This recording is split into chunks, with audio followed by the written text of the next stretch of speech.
तो नेक्स्ट जो हेडिंग है वो हेडिंग है the sense of collective belonging, यानी कलेक्टिव बिलोंगिंग होने का मतलब क्या होता है, एक साथ इकट्ठा होना। क्लियर। हम लोग में पहले क्या था, अलग अलग सेपरेट लड़ाई थी। 1857 हमने एक बहुत बड़ी लड़ाई लड़ी निश्चित तौर पे, लेकिन उसमें क्या था, कलेक्टिविज्म नहीं था, यानी सभी लोग मिलकर वो लड़ाई नहीं लड़ते थे। आप देखे ही थे, बहुत बड़ा वर्ग उसमें पार्टिसिपेट नहीं किया था 1857 में। तो अब क्या हो गया, हमारे अंदर एक सोच आ गई कलेक्टिवनेस की, यानी एक साथ मिलकर लड़ाई लड़ने की। वो चाहे स्वराज मूवमेंट रहा हो, या एनसीएम मूवमेंट रहा हो, या फिर सिविल ओबीडियंस मूवमेंट ही रहा हो, उसमें क्या हुआ, सभी वर्ग मिलकर लड़ाई लड़ रहे थे। क्यों? क्योंकि अब सबकी एक ही सोच हो गई थी, और वो सोच थी नेशनलिज्म की, कि हमें इंडिया को स्वतंत्र कराना है किसी भी तरीके से, हमारा देश स्वतंत्र होना चाहिए। जब हमारा देश स्वतंत्र ही होगा तभी हम यहाँ अपने सुख शांति से और जैसा चाहेंगे वैसा रह पाएंगे। तो वो सोच जो इंडिपेंडेंस और भाईचारे वाली सोच थी, वो सोच अब जाके रंग ला रही थी। क्लियर। आप जानते ही हैं, बहुत डाइवर्सिटी है इंडिया में, तमाम धर्म, तमाम कास्ट, तमाम रिलीजन, तमाम फेस्टिवल्स, तमाम प्रकार के लोग, हर एक प्रकार की अलग सोच, अलग रीति रिवाज, अलग पहनावा, अलग क्लोथ्स, अलग फूड, सब कुछ अलग अलग है। और यही कारण है कि ब्रिटिशर्स हमें इतने साल गुलाम बना के रखा, क्योंकि वो एक के खिलाफ दूसरे का यूज़ करता, दूसरे के खिलाफ तीसरे का यूज़ करता। इस तरह उसने हमारी डाइवर्सिटी का बहुत फ़ायदा उठाया। लेकिन जब हमने इस बात को समझ लिया कि हमारे डाइवर्सिटी से कुछ बाहरी उसका फ़ायदा उठा रहे हैं, तो हमने क्या किया, उस डाइवर्सिटी में एक प्रकार की यूनिटी क्रिएट कर ली। और जिस दिन हमारे देश में यूनिटी आ गया हमारे डाइवर्सिटी में, उसी दिन हमारा देश वास्तव में देश बन पाया, क्योंकि वो नेशनलिज्म की भावना हर एक के दिल और दिमाग पर आ गया। और यही कारण है कि जो 190 साल से जो ब्रिटिशर्स हमें अपना गुलाम बना के रखे थे, उन ब्रिटिशर्स को 1947 में हमने अपने देश से भगा दिया, क्योंकि हमारे अंदर वो नेशनलिज्म की भावना आ गई, कलेक्टिव की भावना आ गई, और हम समझ पा गए कि यूनिटी में कितना बड़ा पावर होता है, किसी भी हुकूमत को वो झुका सकता है। और यही कारण है कि 15 अगस्त 1947 को हमारा देश आज़ाद हो गया। क्लियर। उसी पॉइंट को कुछ लेते हैं। इन 1921 गांधी डिज़ाइन स्वराज फ्लैग। 1921 में गांधी ने एक फ्लैग डिसाइड किया था, और वो फ्लैग पूरे इंडिया का था। उसी फ्लैग को लोग कहते हैं स्वराज फ्लैग, जो 3 कलर का था, ट्राई कलर का वो फ्लैग था। बीच में चरखा बना हुआ था, और वो चरखा निशानी था कि हम लोग सेल्फ डिपेंडेंट हो गए हैं, आत्मनिर्भर हो गए हैं, हमें किसी भी चीज़ की ज़रूरत नहीं, बल्कि अपनी आवश्यकता की चीज़ें हम खुद बना सकते हैं, हमारे अंदर वो क्षमता है। तो 1921 में इंडिया का स्वराज फ्लैग आया है। ठीक। दूसरा जो मेन आप ट्राइकलर फ्लैग देखते हैं, उस ट्राइकलर फ्लैग को बनाया गया 1932 में, 1932 में। और आपको पता होना चाहिए 1932 में ही बंकिम चंद्र चट्टोपाध्याय यानी बंकिम चंद्र चटर्जी ने भारत माता का एक एलिगरी बनाया था, जो सिंपल ऐसे ही बना दिया था।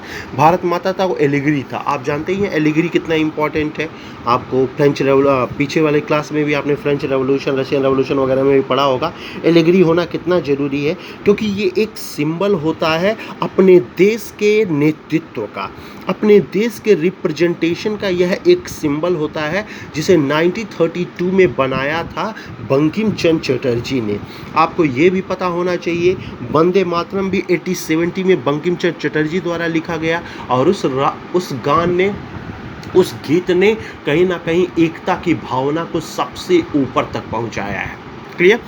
जो मेन आप भारत माता का चित्र आज देखते हैं, जो आज भारत माता का वो चित्र बनाया गया, भारत पीछे बना हुआ है, आगे एक देवी खड़ी हुई हैं, उस चित्र को बनाया है अरविंदनाथ टैगोर ने।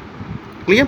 मतलब स्टार्टिंग का जो भारत माता का चित्र है उसे किससे बनाया, बंकिम चंद्र चटर्जी ने 1932 में। लेकिन जो प्रेजेंट टाइम में आप भारत माता का देखते हैं, डिज़ाइनिंग अच्छे से कलरदार बनाया गया, उसको बनाया है अरविंदनाथ टैगोर ने। एलिगरी देना, नेशनल सॉन्ग देना और नेशनल एंथम देना, ये सब चीज़ें कहीं ना कहीं अब हमें कलेक्टिव की भावना को लेकर आती है। यानी हम इंडियंस एक हैं, ना यहाँ कोई अलग धर्म है, ना जाति है, बल्कि सब मिलकर हैं, और उन सब के मिलने का एक ही धर्म है, और वो धर्म है नेशनलिज्म, जिन्हें आप राष्ट्रीयता कहते हैं। क्लियर। 1911 में जनगण मन लिखा गया है रविन्द्रनाथ टैगोर के द्वारा। आप जानते हैं रविन्द्रनाथ टैगोर ने ही 1905 में अमार सोनार बांग्ला नामक एक सॉन्ग भी लिखा था। और आपको ये भी पता होना चाहिए वो सॉन्ग बांग्लादेश का राष्ट्र एंथम बन गया, नेशनल एंथम बन गया। यानी रविन्द्रनाथ टैगोर पूरे विश्व का वह एकमात्र इंसान है जिसके गाए दो गाने दो राष्ट्रों के नेशनल एंथम बन गए, एक इंडिया का और दूसरा आपका बांग्लादेश का। क्लियर। तो इनके अंदर ऐसी भावना आने लगी क्योंकि इंडियंस चाहे वो क्रांतिकारी हो या महात्मा गांधी, जवाहरलाल नेहरू, राष्ट्रवादी हो, नेशनलाइज या कोई भी हो, उनके अंदर ये भावना आ गई थी। उनका कहना था जब तक हम एक साथ मिलकर लड़ाई नहीं लड़ेंगे तब तक हमारे देश को आज़ादी नहीं मिल पाएगी। और हम आज़ादी लेकर ही क्या करेंगे अगर हमारे देश में उस प्रकार की भावना नहीं होती है, यानी एक दूसरे से मिलजुल कर की भावना जनरेट नहीं हो पाई तो हम अलग आज़ादी लेकर करेंगे ही क्या। इसलिए सबसे पहले ज़रूरी है हमारे अंदर नेशनलिज्म का आना, हमारी एकता को बढ़ावा देना। कोई भी सरकार फॉर्म हो, कोई भी प्राइम मिनिस्टर बने, लेकिन उसका सम्मान देश के हर एक कोने में, हर एक राज्य के द्वारा, हर एक सिटीजन्स के द्वारा किया जाना चाहिए। पहले वो भावना लोगों के अंदर लाई जानी चाहिए। इसलिए पता होना चाहिए हमारी देश की आज़ादी से पहले हमारे देश का संविधान बनना शुरू हो गया था। 1946 में हमने कॉन्स्टिट्यूशन लिखना अपना शुरू कर दिया, जबकि हमें 1947 में आज़ादी मिली। अब आप सोच सकते हैं कॉन्स्टिट्यूशन हमारे लिए हमारी स्वतंत्रता से ज़्यादा इम्पॉर्टेंट है। क्लियर। जब देश में एकता ही नहीं होगी, रूल और रेगुलेशन ही नहीं होगा, तो हम कभी भी किसी देश में डेमोक्रेसी तो आ ही नहीं सकती, बल्कि वहाँ आ जाएगा एक जंगल राज। इसीलिए देश की आज़ादी से ज़्यादा ज़रूरी है उस देश में रूल और रेगुलेशन का होना, लोगों में यूनिटी होना और हर एक के मन में और उनके दिल में कहीं ना कहीं नेशनलिज्म की फीलिंग लाना। क्लियर। इसके लिए लोगों ने क्या किया, folk, glory of folk song, glory of history, यानी अपने इतिहास को। आप जानते हैं हमारे इंडिया को क्या कहा जाता है, सोने की चिड़िया, और सोने की चिड़िया थी भी। आपने एंशिएंट हिस्ट्री, मेडिवल हिस्ट्री में देख लिया कि हमारे यहाँ ऐसे ऐसे गोल्ड्स थे, ऐसे ऐसे साधन थे, ऐसी ऐसी व्यवस्थाएं थी जैसे विश्व में किसी और देश में देखने को ही नहीं मिलती। और यही कारण है कि यूरोप के सारे राष्ट्र इंडिया की तरफ अट्रैक्ट हुए और इंडिया में वो आ गए ट्रेड करने के लिए, क्योंकि वो जानते थे इंडिया उनके लिए सबसे बड़ा मार्केट है। तो इन लोगों ने क्या किया, अपनी जो पीछे की हिस्ट्री थी उस हिस्ट्री को ले आया है उन्होंने सोसाइटी के सामने। उन्होंने बताया अशोका जैसे महान शासकों के बारे में, हड़प्पन सिविलाइजेशन के बारे में, अकबर जैसे महान शासकों के बारे में कि देखो अकबर एक मुसलमान है, लेकिन तुम्हें पता होना चाहिए जैन गुरु चंद्रदेव को उन्होंने जगत गुरु की उपाधि दी है। हिंदू बीरबल को कितना ज़्यादा मानता था, हिंदू देवी देवताओं को, बौद्ध, जैन, सनातनी धर्म को कितना सम्मान दिया अकबर। एक मुसलमान होने के बावजूद उसने भारत के हर एक धर्म को सम्मान दिया और उन्हें सबसे उच्च स्थान पर प्रतिष्ठित किया है, इस्टेब्लिश किया है। तो हमारा इतिहास कितना ग्लोरी से भरा हुआ है, कितना बड़ा इतिहास है। अगर वो लोग ऐसा कर सकते हैं तो हम क्यों नहीं। इसलिए हमारे अंदर केवल हिंदुस्तान की भावना आनी चाहिए और कोई नहीं। क्लियर। तो अपने इतिहास को उद्घाटित करके उन्होंने लोगों के अंदर एक प्रकार का नेशनलिज्म का डेवलपमेंट किया और ऐसा हुआ भी। फोक संगीत को उन्होंने इकट्ठा किया, हर एक राज्य में जा के वहाँ के फोक सॉन्ग जो भी हैं उनको कलेक्ट किया, उनके इम्पोर्टेंस को समझाया। उसके फोक सॉन्ग में हर एक धर्म, हर एक जात के लिए संदेश था, उस बातों को समझाया। इस तरह का कार्य करके ये नेशनलिस्ट निश्चित तौर पे लोगों के अंदर एक नेशनलिज्म की भावना जनरेट कर ली है। क्लियर। आप देखिए अपने चैप्टर को लास्ट में एक जवाहरलाल नेहरू का पिक्चर है, उस पिक्चर में जवाहरलाल नेहरू भारत माता एक बुक लिए हुए हैं, बुक को लिए हैं हाथ में और उस बुक पे भारत माता का पिक्चर बना हुआ है और उस बुक को उन्होंने अपने सीने के पास रखा है। ये पिक्चर ऐसे ही नहीं बना दिया गया, इस पिक्चर में भारत माता को अपने हृदय के पास रखना ये आपका बहुत बड़ा नॉमिनेट करता है, बहुत बड़ी चीज़ बताता है कि ये भारत माता की भावना हमारे दिल में होनी चाहिए, ना कि केवल मुँह पर। क्लियर। तो ये पिक्चर हमें बताता है कि किस प्रकार हमारे अंदर नेशनलिज्म की भावना आनी चाहिए और किस प्रकार वो हमारे अंदर जनरेट होगा। ये हमारे नेशनलिस्टों ने निश्चित तौर पे प्रचार प्रसार किया। और उसी का रिजल्ट है कि क्विक इंडिया मूवमेंट 1942 में शुरू किया गया और उसका रिजल्ट ये रहा कि 1947 में हमारा देश आज़ाद हो गया।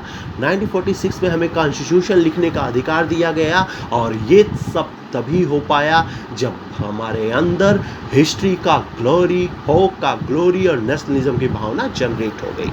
क्लियर?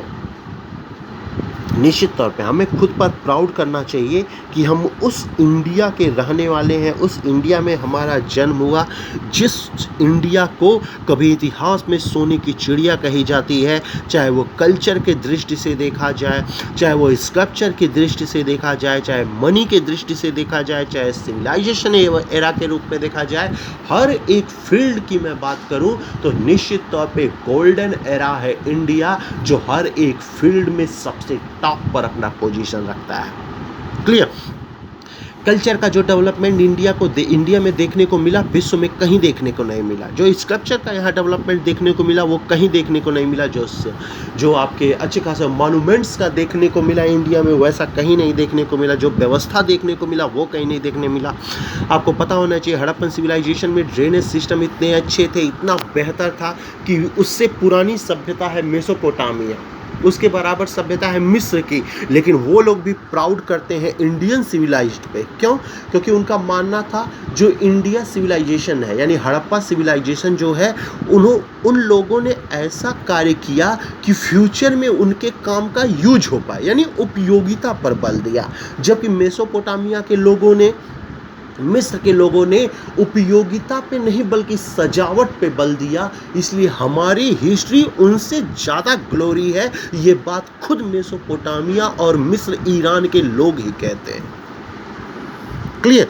यानी हमारा इतिहास हमेशा चमकता रहा है, चाहे वो हड़प्पन सिविलाइजेशन की मैं बात करूं या अकबर के समय की बात करूं या मॉडर्न की बात करूं। क्लियर? अगर हमारा भारत इतना चमकता नहीं, सोने की चिड़िया नहीं कहलाता, तो कभी 190 साल किसी यूरोपीय राष्ट्र का गुलाम नहीं बन पाता। इस गुलामी ने हमें बताया कि निश्चित तौर पे हमारा इतिहास कितना बड़ा ग्लोरी वाला रहा होगा, कितना बड़ा ये रहा होगा जिसके ऊपर हम प्राउड फील कर सकें। क्लियर? तो यही glory of folk song, glory of history के साथ आपका ये चैप्टर फिनिश हो गया। यानी 1935 तक का यहाँ डिस्कस किया गया है। आपके चैप्टर नंबर 2 में सिंपली बताया गया है कि किस प्रकार हमारे अंदर नेशनलिज्म की भावना आई। बाकी स्वतंत्रता की बात करते हैं या कुछ और टॉपिक बात करते हैं, वो आपके नेक्स्ट चैप्टर में मैं डिस्कस करूँगा। फिलहाल यहाँ तो आपका चैप्टर यहीं फिनिश हो जाता है। क्लियर? आपके इस चैप्टर के फिनिश के साथ आपके प्री क्वार्टरली एग्जाम के एसएसटी का पोर्शन भी कंप्लीट हो गया। यानी हिस्ट्री के आपके 2 चैप्टर मैंने कंप्लीट कर दिया। ज्योग्राफी का फर्स्ट चैप्टर आ रहा है और सिविक्स का फर्स्ट चैप्टर आ रहा है। यानी 4 चैप्टर आपके फिनिश हो चुके हैं एसएसटी के, और यही 4 चैप्टर आपके प्री क्वार्टरली एग्जाम में आएंगे। क्लियर? 4 प्रकार के क्वेश्चन रहेंगे, पहले भी बता चुका हूँ। Fill in the blanks 10 question 25 marks का। 1 वर्ड आंसर 10 क्वेश्चन 25 मार्क्स का। ट्रू फॉल्स 10 क्वेश्चन 25 मार्क्स का। एमसीक्यू 10 क्वेश्चन 25 मार्क्स के। यानी 40 क्वेश्चन रहेगा और हर एक क्वेश्चन मतलब हर एक उसका पार्ट 2.5 मार्क्स के होंगे। टोटल 100 मार्क्स का पेपर है। 1 घंटा 10 मिनट में आपको अटेम्प्ट करना है और पूरे 40 क्वेश्चन रहेंगे। हर एक क्वेश्चन 2.5 मार्क्स के, यानी 100 नंबर का पेपर होगा। क्लियर? सब में 10-10 क्वेश्चन है, सिंपल है। एक बार फिर मैं आपको बता दूं, जो 1 वर्ड का आंसर है, जो भी क्वेश्चंस मैंने बताया है 1 वर्ड का, उसका आंसर एक ही वर्ड में देना। बाई चांस जरूरत पड़ेगी, नहीं सर 1 वर्ड में नहीं हो पा रहा है, 2 वर्ड देना पड़ेगा, तो 2 वर्ड दीजिएगा, लेकिन कोशिश करिएगा 2 वर्ड से ज़्यादा आप ना दे पाए। मैक्सिमम 2 वर्ड्स का आंसर दीजिएगा, जो आपका 1 वर्ड वाला आंसर रहेगा वो। फिल इन द ब्लैंक्स कोई दिक्कत नहीं, 1 वर्ड भरना है। ट्रू फॉल्स कोई दिक्कत नहीं, ट्रिक करना है। एमसीक्यू कोई दिक्कत नहीं, ट्रिक करना है। ज़्यादा दिक्कत 1 वर्ड में ही आपको आएगा, इसीलिए उसे 1 वर्ड या मैक्सिमम 2 वर्ड्स में उसका आंसर देने की कोशिश करिएगा। मैंने क्वेश्चन भी ऐसा बनाया कि 1 और 2 वर्ड्स में आप उसका आंसर दे पाए, ज़्यादा आपको लिखने की जरूरत उसमें ना पड़े। बाकी जिस दिन मुलाकात होगी आपके क्वेश्चन को एक्सप्लेन करके, तब लॉन्ग आंसर और बाकी 60 क्वेश्चन का क्वेश्चन पेपर लिया जाएगा नेक्स्ट एग्जाम में आपके। क्लियर? तो आज आपका चैप्टर फिनिश हो गया। आप तैयारी कीजिए, अपना तैयारी कीजिए, एग्ज़ाम दीजिए। 4 अगस्त से आपका पेपर स्टार्ट है। पेपर जिस दिन आपका फिनिश हो जाएगा उसके बाद फिर से आपकी क्लास को कंटिन्यूली चला जाएगा, ऑनलाइन ही अभी क्लासेस चलेंगे। आगे देखते हैं कभी स्कूल खुलने का चांस है तो स्कूल में मिला जाएगा, बाकी और सब टॉपिक के बारे में हम वहाँ डिस्कस करेंगे। फिलहाल तैयारी कीजिए, आपके एग्ज़ाम के लिए आपको all the best. Thank you.